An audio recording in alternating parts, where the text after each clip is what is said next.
ముందుగా నానబెట్టిన మినపప్పును తీసుకొని మిక్సీ గ్రైండర్లో గ్రైండ్ చేసుకోవాలి, మెత్తగా చేసుకోవాలి. చేసుకొని పక్కన పెట్టుకోవాలి. ఒక గిన్నెలో తీసుకొని పక్కన పెట్టుకున్న తర్వాత పచ్చిమిర్చి, అల్లం, క్యారెట్ తురుము, కొత్తిమీర తీసుకోవాలి. తర్వాత ఒక బాండీలో నూనె పోసి ఆవాలు, జీలకర్ర ఎందాక తీసుకుని ఇవన్నీ పచ్చిమిర్చి, క్యారెట్ ఇవన్నీ వేసి కలుపుకోవాలి. తర్వాత పెరుగు తీసుకోవాలి. పెరుగులో కొంచెం సాల్ట్ వేసుకొని కొంచెం ఎందాక తీసుకున్నాము పచ్చిమిర్చి ఇవన్నీ కలపాలి. కలిపిన తర్వాత బాగా కలిపిన తర్వాత కొంచెం వాటర్ వేసుకొని పలసం చేసుకోవాలి.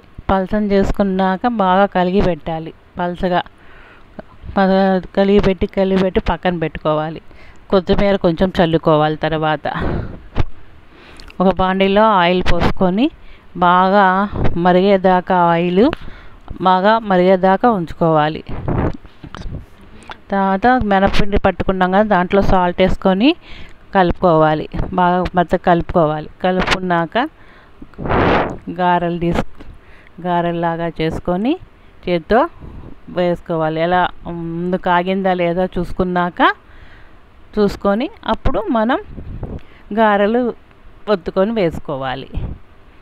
బాగా ఎర్రగా రెడ్గా వచ్చేదాకా చేసుకున్నాక ఆరెంజ్ కలర్లో వచ్చేదాకా వేయించి తీసుకోవాలి. బాగా గోల్డెన్ కలర్ కావాలి. అలా వచ్చిన వాటిని కొంచెం వాటర్లో తీసుకొని వాటర్లో వేయాలి.